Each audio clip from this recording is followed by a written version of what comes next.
வணக்க நண்பர்களே, நமது சேனலில் இணையதளத்தில் பகிரப்பட்ட நிறைய பேர் வாழ்க்கையில் நடந்த உண்மை சம்பவங்களையும் நெகிழ்ச்சி சம்பவங்களையும் தொடர்ந்து பார்த்துக்கிட்டு வரோம். அந்த வகையில் இன்றைக்கி உங்கள் மனசை நெகிழ வைக்கக்கூடிய ஒரு சம்பவத்தை பற்றி பார்க்க போகிறோம்.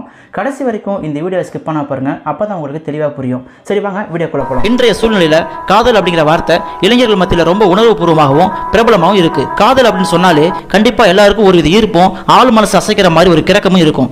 அப்படிப்பட்ட காதல் காக்கா குருவியோட வாழ்க்கையில் கூட ஒருவித வசந்த ரகத்தை பாட வைக்கும். இயற்கையின் படைப்புகளில் காதல்ங்கிற வார்த்தை ஒரு அற்புதமானதுன்னு சொல்லலாம். ஒரு இளைஞன் ஒரு இளம்பெண் மீதோ ஒரு இளம்பெண் ஒரு இளைஞன் மீதோ வைப்பதுதான் காதல் நினைச்சா அது தவறு. காதல்ங்கிற போர்வை இந்த உலகம் முழுவதுமே போர்த்தி இருக்கு. எல்லா உறவு முறையிலும் அது வேரூன்றி வாழ்க்கையை பசுமையாகிட்டு இருக்கு. அப்படிப்பட்ட காதலை தான் ஆரோக்கியமான காதல், நல்ல காதல், நாம அதுக்கு வரவேற்பு தரோம். ஆனா இன்றைய சூழ்நிலையில நல்ல காதல் எல்லாம் கள்ள காதலா மாறி போயிட்டு நாய் காதல் பேய் காதல் மாற நம்ம சமுதாயமே மாத்திக்கிட்டு இருக்கு. இதுதான் உண்மை. அந்த வகையில டீனேஜ் பருவத்தில் வந்த ஒரு காதலால் ஒரு பொண்ணோட வாழ்க்கையில் நடந்த உண்மை சம்பவத்தை தான் நம்ம இப்ப பார்க்க போறோம். 20 வயதான அர்ச்சனா பார்ப்பதற்கு மிகவும் அழகா இருப்பா. வீட்டுக்கு செல்ல பிள்ளை. ஒரு அண்ணன் ஒரு தம்பி இருக்காங்க. காலேஜ் செகண்ட் இயர் படிச்சுட்டு வரா. படிப்புல ரொம்ப கெட்டி. டெய்லியும் பஸ்ஸில் தான் காலேஜ் போயிட்டு வருவா. இந்த நிலைமையில அதே பஸ்ஸில் டெய்லியும் வேலைக்கு போயிட்டு வர சந்தோஷ் இவளை அடிக்கடி பார்க்குறான். அவளோட அழகுல மயங்கி அவளை லவ் பண்ண ஆரம்பிச்சிடறான். ஒரு கட்டத்தில் அர்ச்சனா கிட்ட தன்னோட லவ்வை நேரடியாக ப்ரப்போஸ் பண்ணுறான். ஆனால் அர்ச்சனா பயந்து போயிடுறா.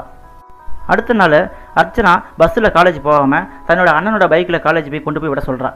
ஆனால் அந்த 2 கட்டம் வயசில் காதல்ங்கிற வார்த்தை அவளுக்கு ஒரு இனம் புரியாத பயத்தை ஏற்படுத்தினாலும் தனக்கு முதன்முறையாக லவ் ப்ரப்போஸ் பண்ண சந்தோஷம் பார்க்கணும்னு அவன் மனசு சொல்லுது. அடுத்த நாள் அவள் பஸ்ஸில் காலேஜ் போக ஆரம்பிச்சிடுறா. தன் ஓரக்கண்ணால் சந்தோஷ் படிக்கட்டில் தொங்கிட்டு வரதை பார்த்துட்டு இவன் மனசு சந்தோஷப்படுது. ஒரு வாரம் பஸ்ஸில் வராத அர்ச்சனா மறுபடியும் பஸ்ஸில் வரதை பார்த்து சந்தோஷமாக அவளை பார்க்குறான். நேரடியாக அவகிட்ட வந்து, சாரிங்க, நான் உங்களை ரொம்ப டிஸ்டர்ப் பண்ணிட்டேன், தெரியாமல் லவ் ப்ரப்போஸ் பண்ணிட்டேன், நீங்கள் எனக்காக பயந்துக்கிட்டு பஸ்ஸில் வராமல் இருக்காதீங்கன்னு சொல்லிட்டு மறுபடியும் படிக்கட்டில் தொங்குறதுக்காக போயிடுறான். ஆனால் அர்ச்சனா மனசு அவன் போகிறானே அப்படின்னு ஏக்கமாக நினைக்குது. இப்படியே அந்த பஸ் ட்ராவல் போயிட்டு இருக்கு. டெய்லியும் படிக்கட்டில் தொங்கிட்டு வர சந்தோஷ் அன்னைக்குன்னு காணும். அர்ச்சனா பயங்கர ஏமாற்றம் ஆயிடுறா. தயங்கி அவனோட ஃப்ரெண்ட்ஸ்கிட்ட போய் சந்தோஷ் இன்னைக்கு பஸ்ஸில் ஆளை காணுமே என்னாச்சுன்னு கேட்குறா. உடனே அவங்க ஃப்ரெண்ட்ஸ் எல்லாம் சொல்கிறாங்க, அவனுக்கு உடம்பு சரியில்லை, அதனால் இன்றைக்கி வரல அப்படின்னு சொல்லி முடிப்பதற்குள்ள, என்னது உடம்பு சரியில்லையா, நேற்று நல்லா தானே இருந்தான் அப்படின்னு சொல்லி குழப்பமாக திரும்புகிறா. அப்போது அவன் முன்னாடி சந்தோஷ் வந்து சந்தோஷமாக சிரிச்சிட்டு நிற்கிறான். இவனோட ஃப்ரெண்ட்ஸ் எல்லாம், டேய் பாத்தியா, நீ என்னமோ சொன்ன அர்ச்சனா உன்னை லவ் பண்ண மாட்டாங்கன்னு, இப்போ பாத்தியா உனக்கு உடம்பு சரியில்லைன்னு சொன்னதுக்கு இவ்வளோ துடிக்கிறாங்க அப்படின்னு சொல்லிட்டு, இதுக்கெல்லாம் பேர் என்னவா, லவ் இல்லாமல் என்னவா, இதுக்கு பேர் லவ் இல்லாமல் என்னவா அப்படின்னு கலாய்க்கிறாங்க. இவங்கெல்லாம் இப்படி சொல்கிறத கேட்ட சந்தோஷ் ரொம்ப சந்தோஷமாயிடுறான். இருந்தாலும் அர்ச்சனா என்ன சொல்கிறான்னு அவன் முகத்தை பார்க்குறான். அர்ச்சனா வெக்கத்தில் தலை குடிஞ்சு நிற்கிறா. உடனே சந்தோஷ் ரொம்ப சந்தோஷமாயிடுறான். இவன் இப்போ பஸ்ஸில் போனாலும் ஏரோப்ளேனில் போகிற மாதிரி ரொம்ப ஹாப்பி ஆயிடுறான். ஒரு வழியாக 2 பேருக்குள்ளும் காதல் மலர்ந்துடுச்சு. காதல் பறவையாக 2 பேரும் சிறகடிச்சு பறக்கிறாங்க. பார்க் பீச் இந்த காலேஜை கட்டடிச்சுட்டு தன்னோட காதலன் பைக்கில் பின்னாடி உட்காந்து நல்லா ஊர் சுற்ற ஆரம்பிச்சிடறான். ஒரு கட்டத்தில் இவங்க ஊர் சுற்றுறத அவங்க அண்ணன் பார்த்துட்றாப்புல. பார்த்துட்டு கூப்பிட்டு வீட்டில் கண்டிக்கிறாரு. ஏன் அர்ச்சனா இப்படி படிக்கிற வயசில் காதலுக்கு எதில் சுற்றுறியா, நீ எப்படி ஒழுங்காக படிப்பா அப்படின்னு கண்டிக்கிறான். அந்த டைமில் அண்ணனை எதிர்த்து பேசாமல் அமைதியாக இருந்தாலும் மறுபடியும் சந்தோஷ் கூட சந்தோஷமாக சிறகடிச்சு பார்க்குறான். இதனால் இவ படிப்புலையும் மந்தமாயிட்டா. அர்ச்சனோட அப்பா வந்து ஒரு பிஸ்னஸ் மேன், நல்லா சம்பாதிச்சு தன்னோட பிள்ளைகளோட எதிர்காலத்தை நினச்சி நிறைய பிளான் பண்ணுறார். இதையெல்லாம் தெரிஞ்சும் டீனேஜ் காதல் அவளை மறக்கடிச்சிருச்சு. சந்தோஷ் டிப்ளமோ முடிச்சுட்டு ஒரு சின்ன கம்பெனியில் தான் வேலை பார்க்குறான். நல்ல பையன் தான், இருந்தாலும் நிறைய பயந்த மனசு கொண்டவன்.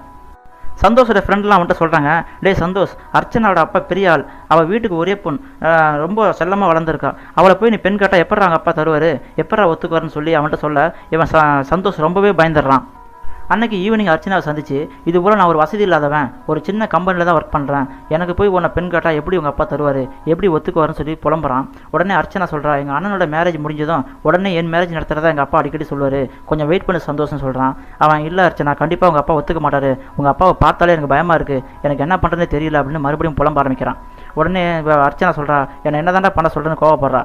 அந்த 2ஆம் கட்ட வயசில் வந்த காதலால் பின்னாடி ஏற்பட போகிற விபரீதத்தை தெரியாமலே சந்தோஷ் ஒரு தடாலடியாக ஒரு முடிவெடுக்கிறான். அர்ச்சனா, பேசாமல் நம்ம எங்கேயாவது ஓடி போய் மேரேஜ் பண்ணிக்கலாமா, பின்னாடி நமக்கு கல்யாணம் ஆகிட்டு ஒரு குழந்தை குட்டின்னு ஆயிடுச்சுன்னா கண்டிப்பாக நம்மளை யாரும் பிரிக்க மாட்டாங்க, நம்ம கண்டிப்பாக சேர்த்து வச்சிருவாங்கன்னு சொல்லி ஒரு அதிரடியான முடிவெடுக்கிறான். அர்ச்சனாக்கு ஒன்றுமே புரியல.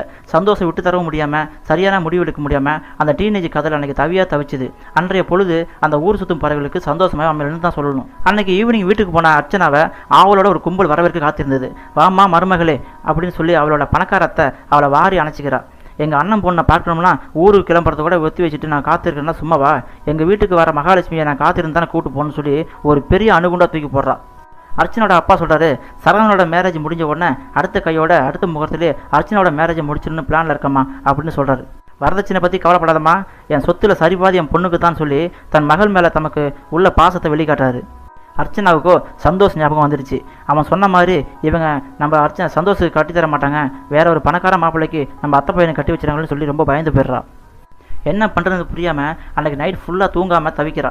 அடுத்த நாள் சந்தோஷம் சந்திச்சு, சந்தோஷ் நீ சொன்னது உண்மைதான், எங்கள் அப்பா இருக்கிற மனநிலைமை பார்த்தா உனக்கும் எனக்கு மேரேஜ் பண்ணி வைக்க மாட்டார் போல, நீ சொல்கிறது தான் சரி, நம்ம உடனே கல்யாணம் பண்ணிக்கலான்னு அந்த காதல் சிட்டுகள் ரெண்டும் பின்னாடி நடக்க போகிற விபரீதத்தை தெரியாமல் ஃப்யூச்சர் பிளான் போட்டுட்டு இருக்காங்க.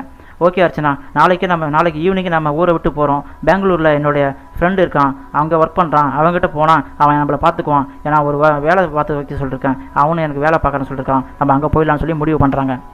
பிளான் பண்ண மாதிரி அடுத்த நாள் ஈவினிங் பெங்களூர் பஸ்ஸில் 2 பேர் ட்ராவல் பண்ணுறாங்க. பெங்களூரில் போய் சந்தோஷோட ஃப்ரெண்டுக்கிட்ட தஞ்சம் அடைகிறாங்க. அவனோட ஃப்ரெண்டு இவங்களுக்கு ரெஜிஸ்டர் மேரேஜ் பண்ணி வைக்கிறாங்க. அப்படியே ஏற்கனவே பேசி வச்ச மாதிரி ஒரு கம்பெனியில் சின்ன வேலையை வாங்கி தராங்க. சந்தோஷ் அர்ச்சனா 2 பேரும் ஒரு சின்ன வீட்டை வாடகை எடுத்து குடும்பம் நடத்திட்டு வராங்க. ஒரு 4 மாதம் கழிஞ்ச பிறகு அர்ச்சனாவுக்கு ஒரு அதிர்ச்சியான செய்தி சந்தோஷ் ஃப்ரெண்டு சொல்கிறான். அது என்னன்னா, சந்தோஷ் ஒர்க் பண்ணிட்டு இருக்கும்பொழுது மிஷினில் தவறி விழுந்து ஸ்பாட்லேயே இறந்துட்டான்னு சொல்கிறாங்க. அர்ச்சனாவோட தலையில் இடி விழுந்த மாதிரி அந்த நியூஸ் வர அவள் அங்கேயே மயங்கி விழுந்துடுறா. சந்தோஷோட ஃப்ரெண்ட்ஸ் எல்லாம் அவளை பக்கத்தில் இருக்கிற ஹாஸ்பிட்டலுக்கு தூக்கிட்டு போகிறாங்க. அங்கே டாக்டர்ஸ் எல்லாம் அவள் ட்ரீட்மெண்ட் தராங்க. கூடவே ஒரு நியூஸ் சொல்கிறாங்க, அர்ச்சனா கர்ப்பமாக இருக்கா, அவளை பத்திரமா பார்த்துக்குவாங்க, ஏன்னா அவள் பாடி கண்டிஷன் ரொம்ப வீக்காக இருக்குன்னு சொல்கிறாங்க. சந்தோஷோட ஃப்ரெண்டுலாம் சந்தோஷோட பாடி அவன் சொந்த வீருக்கு அனுப்பி விட்றாங்க. உயிருக்கு உயிராக லவ் பண்ணி வீட்டுக்கு தெரியாமல் மேரேஜ் பண்ணி இப்போ வயிற்றில் ஒரு குழந்தைய சுமந்துக்கிட்டு பரிதாபமாக நிற்கிற அர்ச்சனாவை பார்த்து அவங்க ஃப்ரெண்ட்ஸ் எல்லாம் கண் கலங்குறாங்க. என்ன பண்ணுறதுன்னு யோசிக்கும் பொழுது, பேசாமல் நீ உன் ஃபேமிலிக்கிட்டே போயிடு அர்ச்சனா, எப்படியாவது எடுத்து சொல்லி அவங்கள்ட்ட சேர்ந்துரு, அதான் உன் குழந்தைக்கும் உனக்கும் நல்லதுன்னு சொல்கிறாங்க. அர்ச்சனா வேறு வழி இல்லாமல் ஒத்துக்கிறா. சந்தோஷோட ஃப்ரெண்டு ஒருத்தன் அர்ச்சனாவை அவங்க ஊர் பஸ் ஸ்டாண்டில் வந்து பத்திரமா விட்டுட்டு போயிடுறான். அர்ச்சனா கையில் ஒரு பேக்கோட வயிற்றில் ஒரு குழந்தையோட எப்படி நம்ம அப்பா அம்மா மூஞ்சில் முழிக்க போகிறோமோ அப்படின்னு நினச்சி தலை குனிஞ்சு வந்து வீட்டு வாசலில் உள்ள நுழையிறா. வீடு கலையிலேருந்து ஒரே அமைதியாக இருக்குது. வீட்டு சூத்தில் இவளோட அப்பா அம்மாவோட ஃபோட்டோ மாட்டி அதில் மாலை போட்டுறதை பார்த்து கதறி அழுறா. சத்தம் கேட்டு அவளோட அண்ணன் ரூமில் இருந்து தாடியோட வெளியே வராரு. அதை பார்த்து மேலும் அர்ச்சனாவுக்கு அதிர்ச்சி அடைந்து இன்னும் கதறி அழுறா. வாமா அர்ச்சனா, இப்போ தான் வந்தியா? நீ வீட்டை விட்டு ஓடி போன அடுத்த நாள் அப்பா ஹார்ட் அட்டாக்கில் இறந்துட்டாரு. அப்பாவை இழந்த அம்மாவுக்கு தனியாக வாழ முடியாமல் அம்மாவும் இறந்துட்டாங்க. நம்ம சொந்த பந்தம் எல்லாம் நம்மளை விட்டு போயிட்டாங்க. இப்போ நானும் தம்பியும் மட்டும்தான் இருக்கோம்.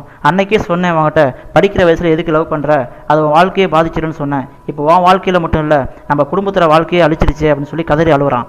அம்மா சாகும்போது சொன்னாங்க, அர்ச்சனா என்னைக்காவது திரும்பி வந்தா அவளை நீ தான்பா அரவணைக்கணும் அப்படின்னு சொல்லிட்டு, அடுத்த ஜென்மத்திலாவது அர்ச்சனா எனக்கு மகளாக பிறக்கணும், அப்போவாவது அம்மாவை விட்டு போகாமல் இருக்கணும்னு சொல்லிட்டு செத்து போச்சு அப்படின்னு அண்ணன் குழந்தை மாதிரி விசும்பி அழுகிறத பார்த்து அர்ச்சனா தரையில் புரண்டு என்னை அண்ணா மன்னிச்சிருந்தான்னு சொல்லி பயங்கரமாக அழுகுறா. என்னோட காதலால் என் குடும்பமே அழிஞ்சிருச்சு, என்னை கீழே தரையில் அடிச்சுக்கிட்டு அழுகுற அர்ச்சனாவை பார்த்து அக்கம் பக்கத்தில் பரிதாபப்பட்டாலும் சில பேர் அவளை ஏசவும் தான் செய்கிறாங்க.